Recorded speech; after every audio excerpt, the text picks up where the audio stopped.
folks. It's Thursday, the 6th of February. Middle of a ghost town here. 1.3 million people all hiding. It's dire here. It's very dire. There's people dropping on the footpath, literally. I can't wait to get out of here. It's terrible.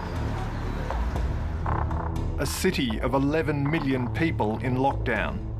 So here I am sitting at home because after returning from Hubei province at the heart of the coronavirus outbreak, everybody's told you need to go into quarantine. You can't be exposed to others for several weeks. More than 2,000 dead, tens of thousands infected. Rising anger over how the crisis is being handled. Local officials in Wuhan did withhold information. The doctors in Wuhan who were talking about it were explicitly told to shut up. And scientists racing to find a vaccine. We just don't know how this outbreak is going to develop or how many people are ultimately going to be infected or ultimately going to die from this disease. Tonight on Four Corners, how the coronavirus outbreak sparked a global emergency.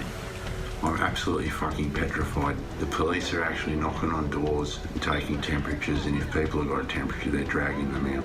You don't get a fucking say in it. You don't get an option.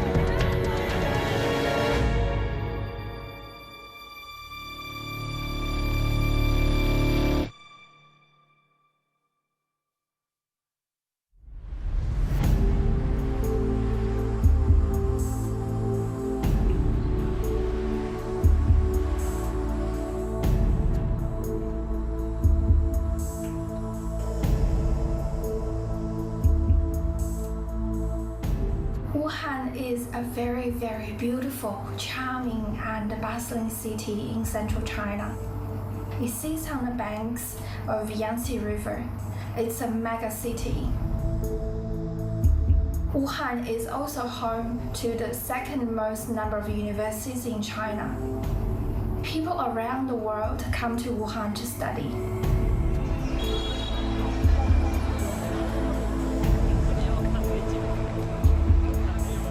It's right in the heart of the country, geographically as well as economically. All these trains and planes are coming through there, and to have the virus outbreak start there, it's almost like if you wanted to pick the worst place for it to break out in, that would be the place you'd release it.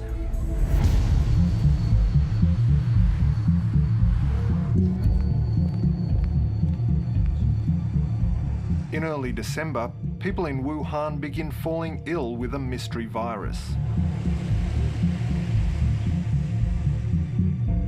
The first infections in Wuhan started in early December, and I believe the first case in December the 1st.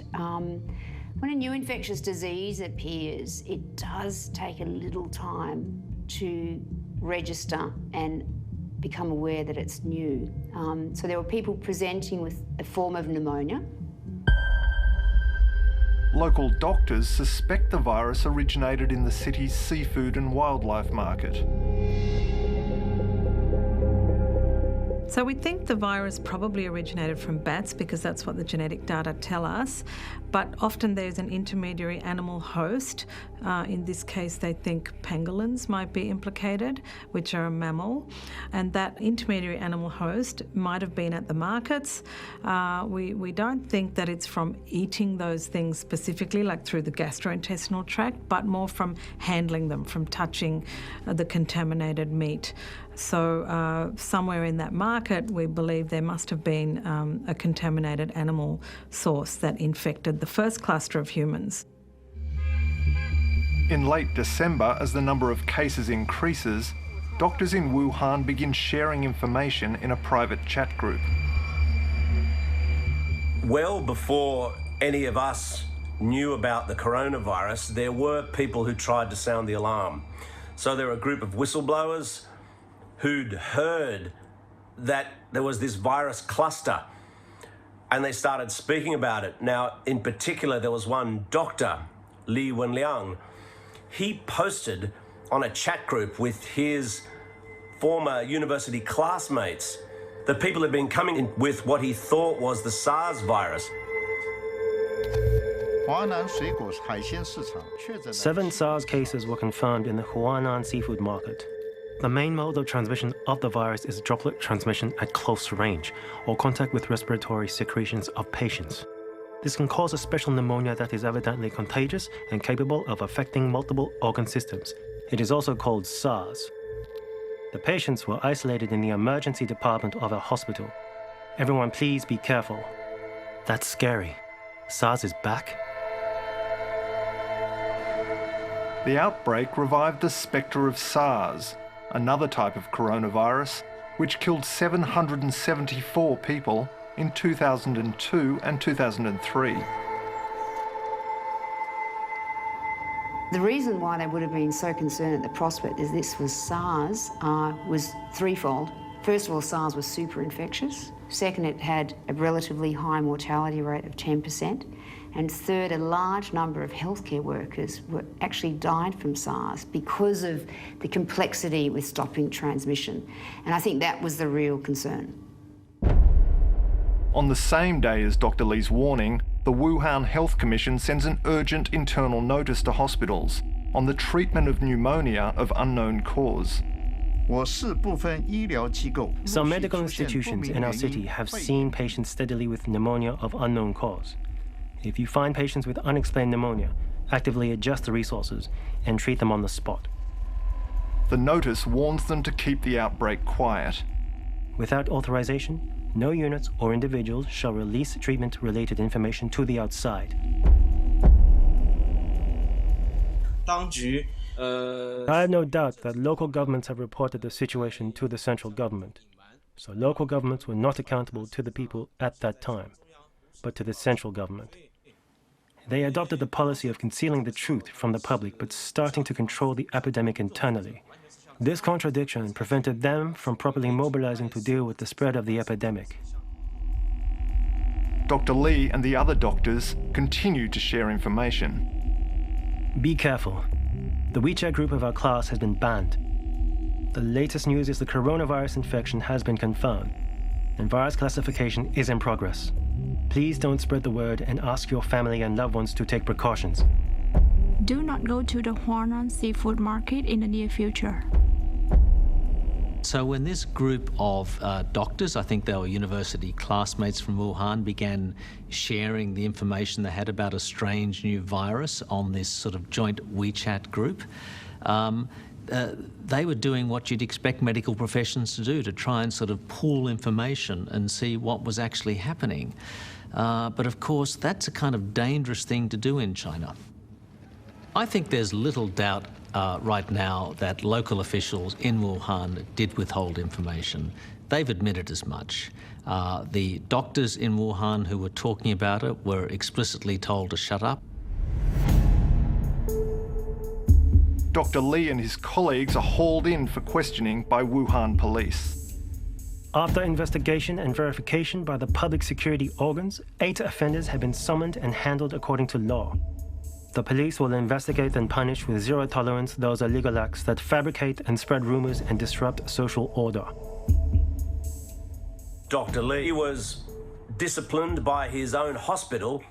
He was even picked up by the police and taken in and castigated and told not to spread rumours. This is what happens when you are saying things publicly that the Communist Party doesn't like. You're spreading rumours. Even if somebody is trying to tell the world about a potentially dangerous virus, the first instinct is to shut them up. Despite the risk of retribution, critics like Dr. Wu Cheng, who already lost his university job for defying a ban by President Xi on teaching democracy, continue to speak out over the government's handling of the crisis. They were basically concealing the truth. Although internal controls were in place, the information kept from the public caused the outbreak of the disaster and the spread of the disease. That's the key point in this saga.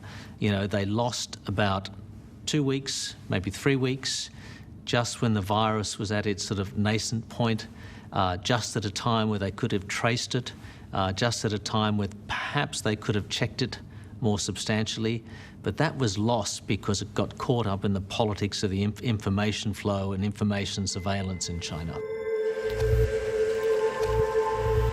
4 weeks after the first infections, China notifies the World Health Organization of the outbreak. Things are about to get worse. In early January, millions of Chinese are preparing to travel to and from Wuhan to celebrate Chinese New Year with their families. If you were to pick the most dangerous time, the worst time for a virus to break out here, the worst time for it to spread quickly across China and even around the world, it would be the Lunar New Year. You have hundreds of millions of people crisscrossing China, travelling overseas, and because of that mass migration, the largest mass migration annually in the world, I mean, it was just a terrible time for this virus outbreak to happen. Australian resident Ying Wang, who lives in Melbourne, is preparing to visit Wuhan with her husband and 2 children when she hears about the outbreak.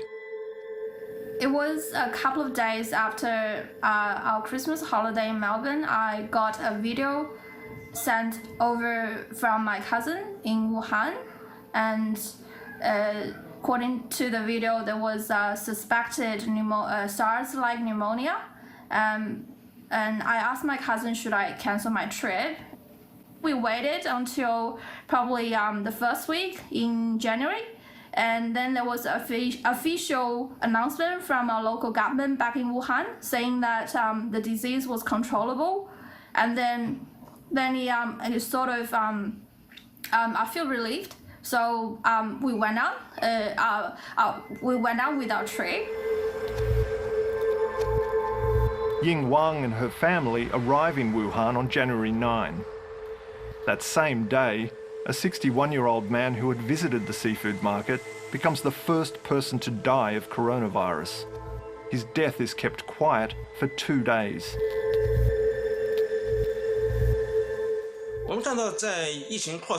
During the most crucial time of the spread of disease in early Jan, Wuhan and Hubei were holding annual political meetings. As a result, the first death, which occurred on January 9, was not announced until January 11. After January 11, the data on deaths and confirmed cases plateaued and the numbers had not changed at all. I believe that the local authorities concealed the truth from the public due to political concerns.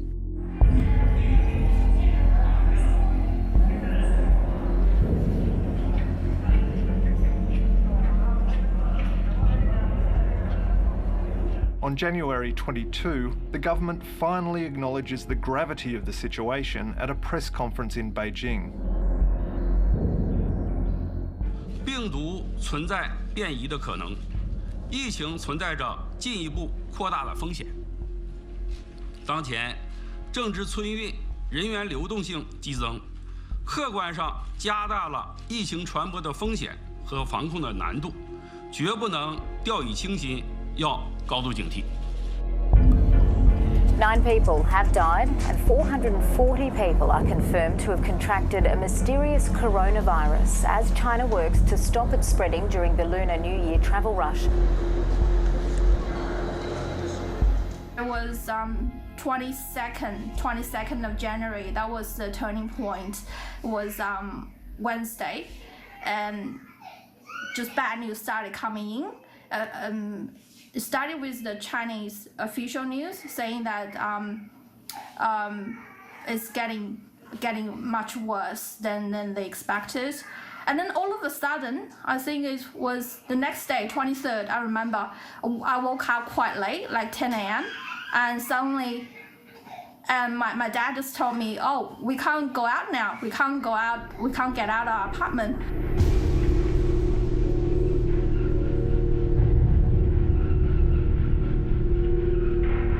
There's been a dramatic development this morning in the Chinese city of Wuhan, which is the epicentre of an outbreak of a deadly new virus.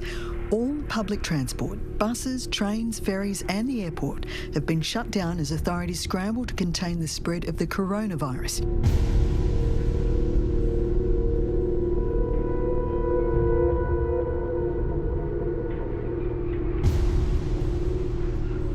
I mean, when the authorities decided to lock down that whole province of Hubei, that's like locking down the entire population of Italy and telling them you can't leave that province. It was really the moment when everybody knew, all right, this is a big problem. When Wuhan went into lockdown, I think January the 23rd, and then flights and greater lockdown measures across China, this is unprecedented in the history of modern medicine. We've never tried, we know that containment can work, but it's never really been done at this large scale.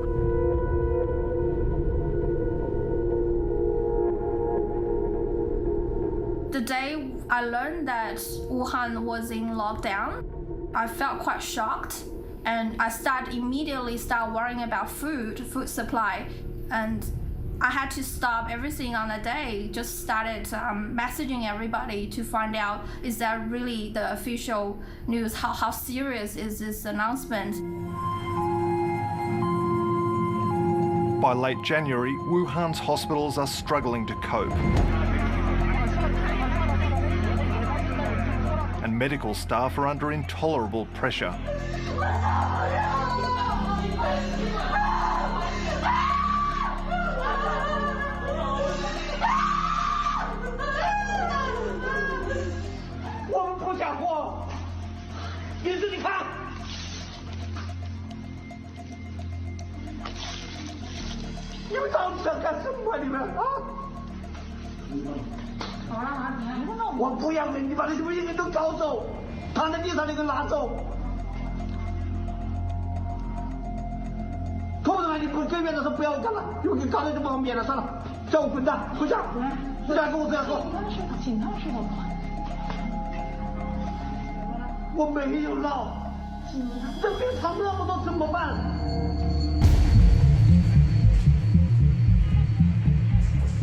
With patient numbers surging, construction begins on 2 new hospitals, with one scheduled to open in just over a week.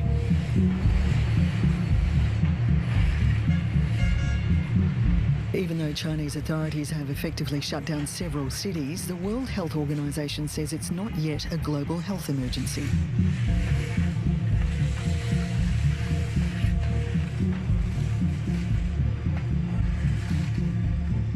So obviously the whole world was watching very closely through January as this epidemic unfolded, and people were very concerned. A lot of experts were concerned and felt that the public health emergency of international concern should have been declared earlier. I think people were harking back to Ebola and what happened there, and they were afraid of delays that might have been very costly in terms of the ability to save people's lives.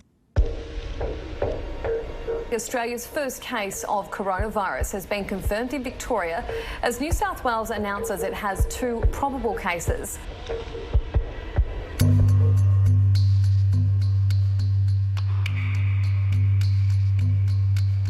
So the minute we made the diagnosis of the first case in Australia, we knew how significant that was, and we knew that we wanted to culture the virus. In a major breakthrough, Australian scientists become the first outside China to isolate the virus in a laboratory. It's definitely growing. It started at 30, so that's 3 logs, so 1,000 times stronger. Awesome. So it's definitely growing. So we've got it. Fantastic. Yep. CSIRO scientists begin growing the virus in their highest security laboratory, reserved for the most deadly pathogens.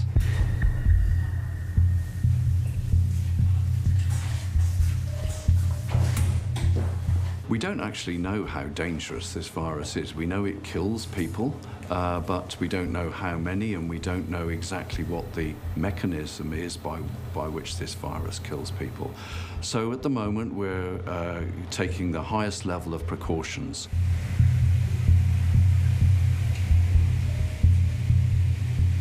Our our staff can only usually work about 4 hours in those suits and in those conditions because it's very stressful to imagine you're actually working with such high volatile agents.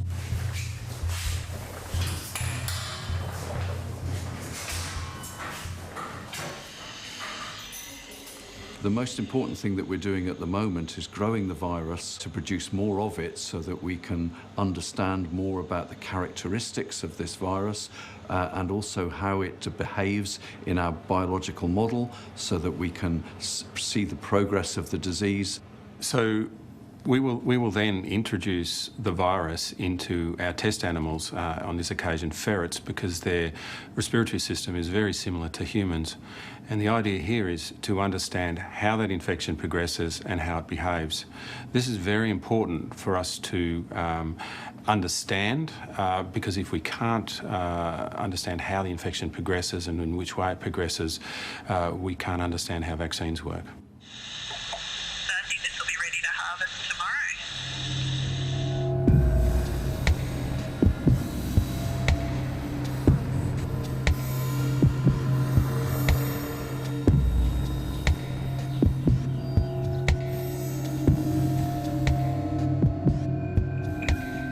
In China, the escalating number of infections prompts a rare outburst of anger online against authorities. 我请问一下，他妈的，这个地球上还能找出第二个国家，是这么扯淡吗？你整个地球还能找出第二个国家、第二个政府像这个样子搞吗？现在的武汉市就他妈的跟地狱一样，看到他们倒地死亡，或者说各种情况。 那些悲剧，今天是大年初一啊，本来是一个非常高兴喜气的日子，一个时间段，但是眼下你觉得我们武汉人民或者说一个中国人能高兴得起来吗？ 在这次武汉肺炎过程当中，中国网民 It can be said that the more than 900 million Chinese citizens who are equipped with smartphones have been extremely dissatisfied with the situation of Wuhan pneumonia in the past 1 month or so. From my own observation, this level of dissatisfaction is unprecedented in the past 8 years. They have been tremendously dissatisfied with Wuhan local government's ineffectiveness in epidemic and disaster relief. The predicament the Wuhan people have been put into from the city lockdown, the paralysis of the local medical institutions, and the huge risk they have to face.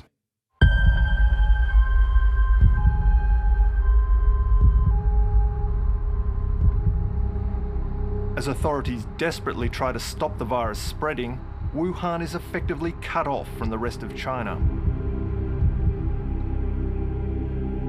We decided to go into Hubei province to have a look what it was like right inside the virus hot zone. As we got closer and closer to Hubei, the roadblocks were becoming more serious and in fact looked like something out of an apocalyptic movie. The police are making all the cars pull over to the side.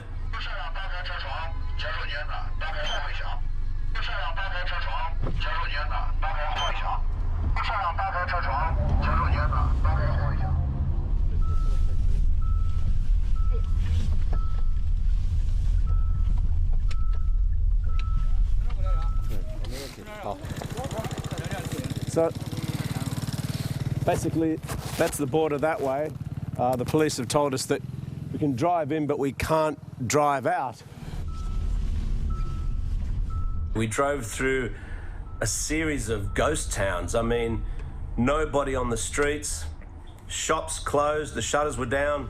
And this is during Spring Festival. Normally, this is a time when you'd have fireworks, families, friends gathering to have meals together, celebrating, being happy, and instead it was completely dead and in fact pretty eerie. The outbreak of the coronavirus in China has finally been declared a global health emergency after a rapid escalation in the number of infections during the past week. There are almost 8,000 cases in 18 countries, including 9 in Australia. So here I am sitting at home and reporting from where I live. That's because after returning from Hubei province at the heart of the coronavirus outbreak, everybody's told you need to go into quarantine. You can't be exposed to others for several weeks. This city, Beijing, if I look out the window, it's dead. I mean, there are hardly any people in the streets. Friends here don't want to go outdoors. That's because they're afraid of catching the coronavirus. And the same is happening all over the country, all these mega cities in China.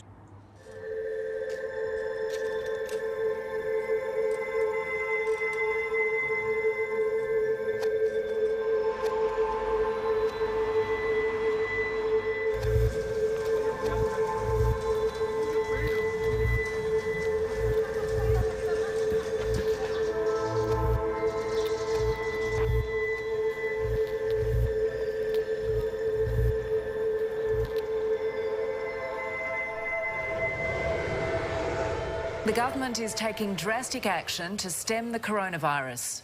Foreign nationals coming from China are now banned from entering the country. I think from a disease control point of view, we want to continue these for as long as is feasible.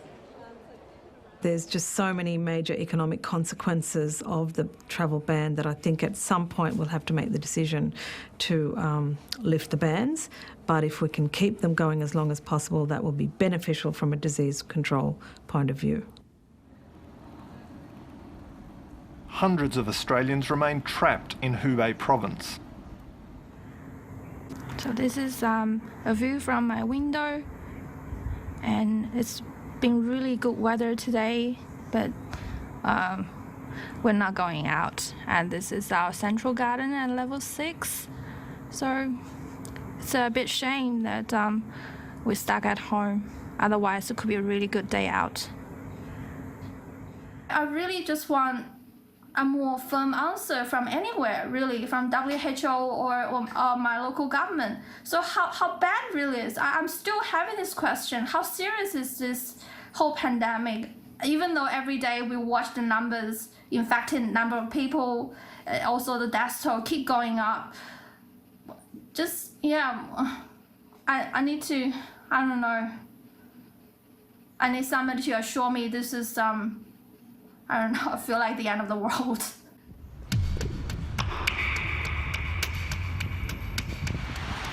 Morning, folks. It's Thursday, the 6th of February. Middle of a ghost town here. 1.3 million people all hiding. It's raining, it's a miserable day. Death tolls are like 545 today. 16,800 odd people in hospital in my district. Waiting on DFAT to give us an answer about when I can get out of here. Australian Tim McLean is stranded on the outskirts of Wuhan.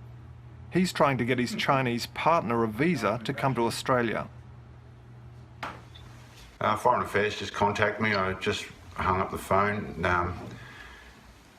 They just confirmed and wanted to let me know that my spouse, Xu Shong, didn't make the list for the flight with Qantas, and asked me if I was still interested in leaving. I informed them that I'm not leaving without her. It's dire here, it's very dire. There's queues outside the hospitals now. We're not allowed near them. There's people dropping on the footpath, literally, okay? I know how bad it is. I can't wait to get out of here. It's terrible.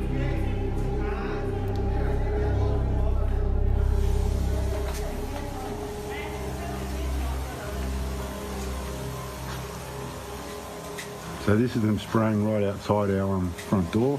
They've been doing this all through the city regularly. The local council have been going out and spraying disinfectant around everybody's doorways. So I suspect they're spraying to stop infections coming out of the sewer. I better go in and shut the door.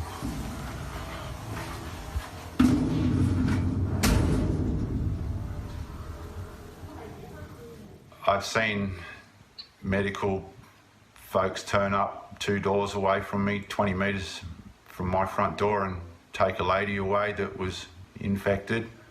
They also took her son. The son returned home. 24 hours later, he was okay.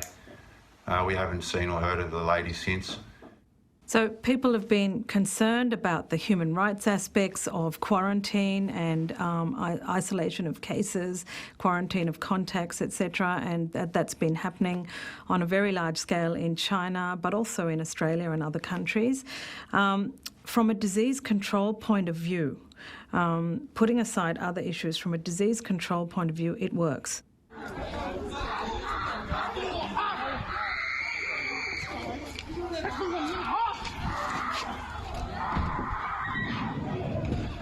Videos emerge on social media of authorities using increasingly drastic measures.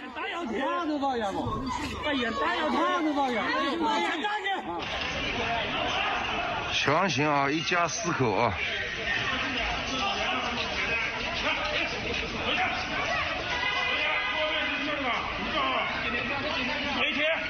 不是没有地毯，有地毯。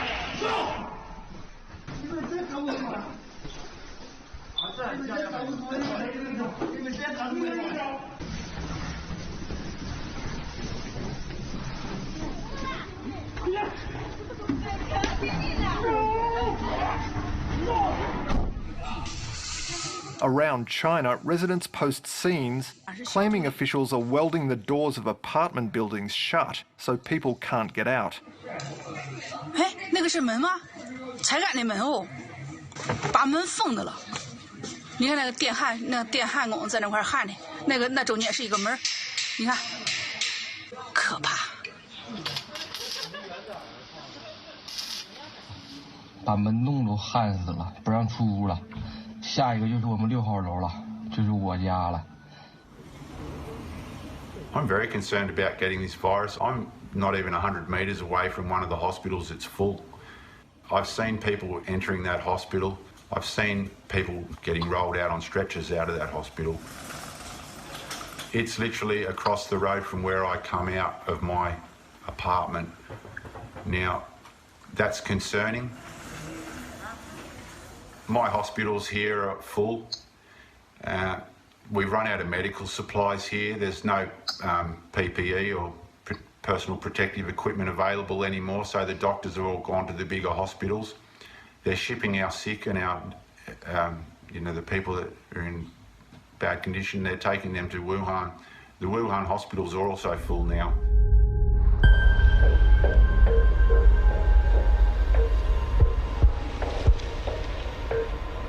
By early February, the virus is in 25 countries, with 216 cases outside China.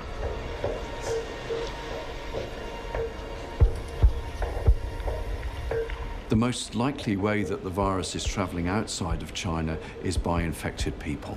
So these people, they are perhaps in the early stages of the disease and perhaps not showing very many clinical signs. So they are able to get onto planes and they're quite happy to travel. And in all innocence, they are spreading the disease as they travel. We think probably 10% or less of all infections in China are being detected at the current time. We estimate that maybe up to 50,000 new infections a day occurring in China, which is obviously much larger than the official case numbers.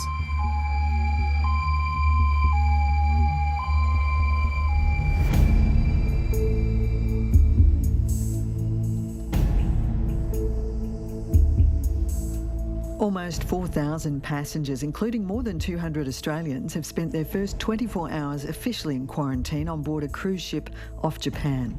They'll be isolated on board for the next fortnight, with some passengers growing anxious as their crucial medicines are beginning to run out.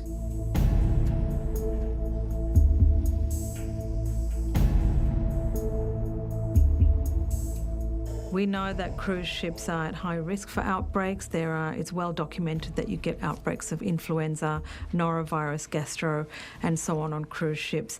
They are closed, small communities in a small space compared to, say, a country. So obviously you can get more intense transmission once an outbreak starts.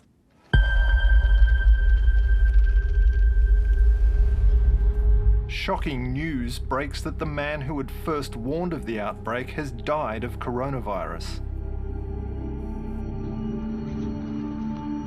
In China, censors are working overtime to contain an outpouring of anger and grief over the death of the doctor who blew the whistle on the coronavirus crisis. Li Wenliang died from the virus in a Wuhan hospital 5 weeks after being punished by authorities for warning others of a dangerous new virus.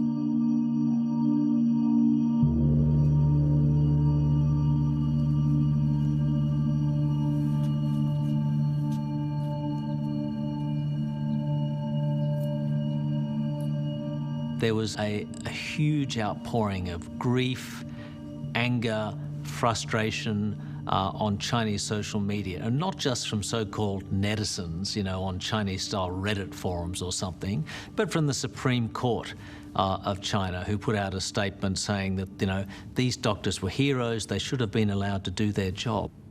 The public intellectuals and the public both realized that Dr. Li represents the conscience of China. He was suppressed from the beginning from telling the truth. He could have saved the livelihood of tens of thousands of people, or thousands of people's lives. But all this was concealed due to the authority suppression of free speech. I believe the public expressed their dissatisfaction with the government by commemorating him.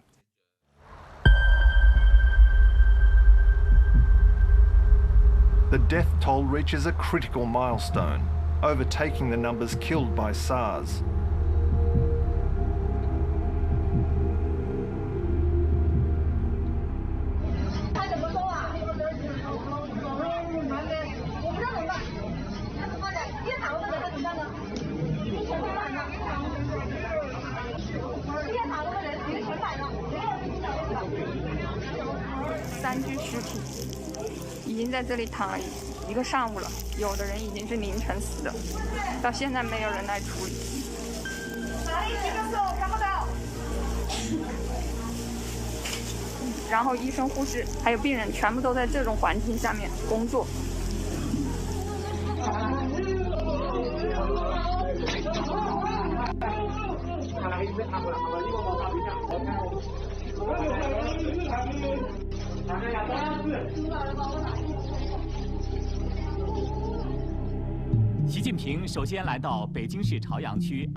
After being conspicuously absent, President Xi emerges on state media to assert his authority.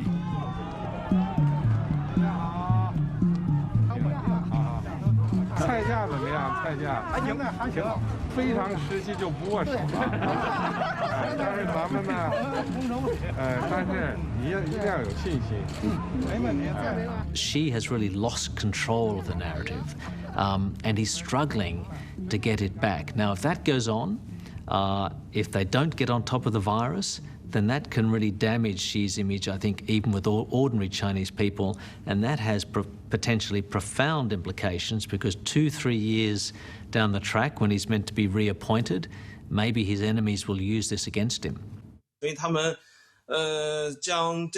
So the people directed this kind of dissatisfaction directly to Xi himself and Xi's style of governance, which is, I believe, the most serious threat to Xi Jinping.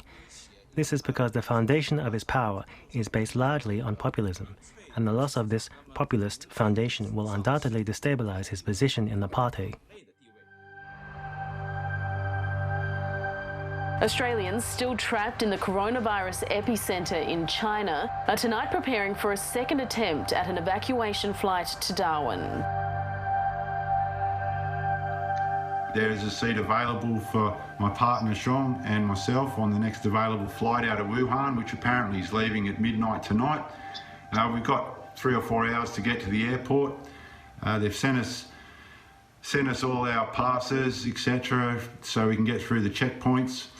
It's all confirmed. We've got the emails, we've got the thumbs up, so we're out of here. We're heading home. Can't wait, and super excited. Today is our last day in Wuhan. It's been pretty long journey, really. In the past 2 weeks, more than 2 weeks. We've been house quarantined for more than 2 weeks.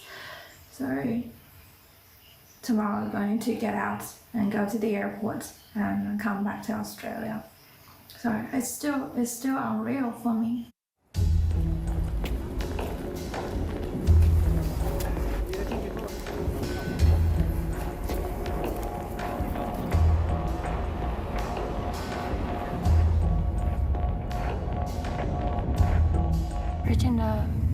toll gate, so it looks like we're going through a checkpoint.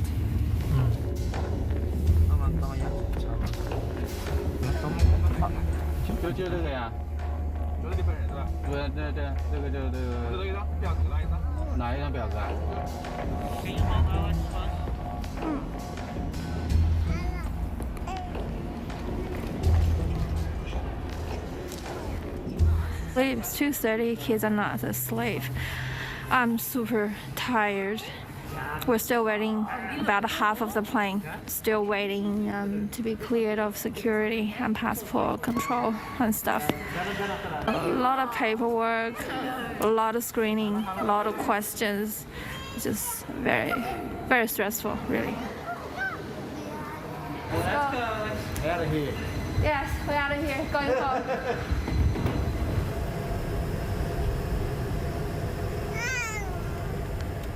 Tim McLean isn't on the flight. Quarantine restrictions mean he hasn't been able to get any transport to the airport, so he's still stuck in Hubei province. I'm absolutely fucking petrified now. 1,300 odd people are dead here. The police are actually knocking on doors and taking temperatures, and if people have got a temperature, they're dragging them out, mate. You don't get a fucking say in it. You don't get an option. You get taken away and put with a bunch of other sick people. Not only are we in quarantine, but it's beyond quarantine now. I don't even know what to call it. It's quite terrifying knowing that people can knock on your door here and just drag you out for no reason at all because you got a temperature.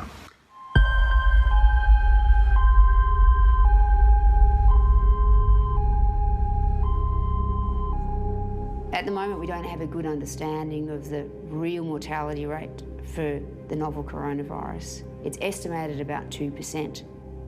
So if the mortality rate's 2%, if it's 1%, even if it's 0.5%, and 300 million people get infected, that's a lot of people that could potentially die.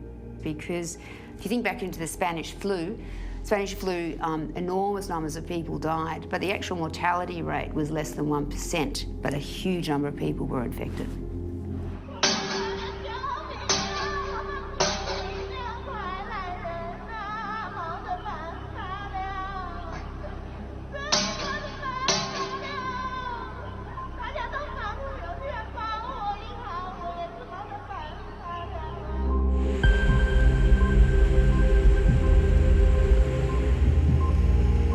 The World Health Organization is this morning warning the coronavirus could pose a greater global threat than terrorism.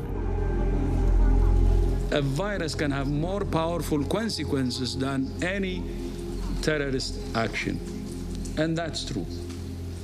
And if the world doesn't want to wake up and consider this enemy virus as public enemy number one, I don't think we will learn from our lessons. We just don't know how this outbreak is going to develop, or how many people are ultimately going to be infected or ultimately going to die from this disease. We don't yet know exactly how the virus is evolving. We don't know how many people are actually infected that are not revealed to be infected, and we don't know how many people are dying that are misdiagnosed as dying from other disease. So this is a real problem for us to be able to make any real prediction or to model the spread of this disease. I think the worst case scenario is that we are unable to contain the virus, that we see sustained human-to-human transmission in many parts of the world. The World Health Organization says the window of opportunity to contain the coronavirus outbreak is narrowing. The statement comes as concerns grow in South Korea and the Middle East about the number of cases. There have also been more cases confirmed among Australians evacuated from a cruise ship in Japan.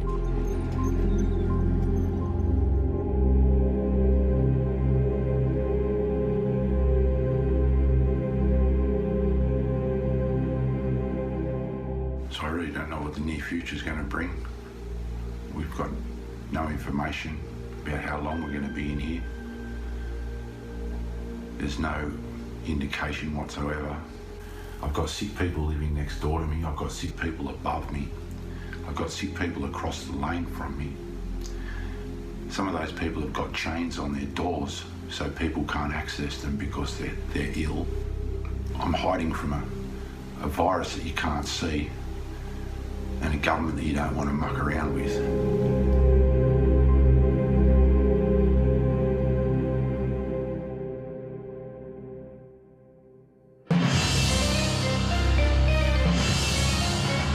If you'd like Four Corners investigations delivered to your inbox, you can sign up for our newsletter. Go to abc.net.au/4corners.